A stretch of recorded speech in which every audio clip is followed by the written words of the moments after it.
இப்போ திடீர்னு நான் சொல்வதனால் நீங்க இதை அமல்படுத்தணும்னா எந்த வகையில் இது நியாயமாகும்? இது அடிப்படை தவறுக்கு மூணு சான்று. ஒன்று, எந்த சட்டமைப்பு படியோ இல்லை சட்டம் படியோ அவங்களுக்கு அந்த மாதிரி திணிக்கிறதுக்கு அவங்களுக்கு அதிகாரமோ உரிமையோ கிடையாது. இரண்டாவது, எங்கேயுமே அவங்க 2 மொழி கொள்கையை கூட அமல்படுத்த முடியாதவர்கள்.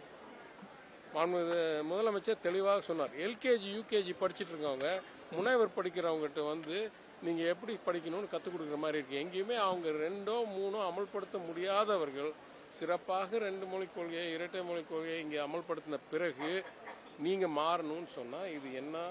இது யாராவது அறிவு இருக்கிறவங்க பின்பற்றுவாங்களா?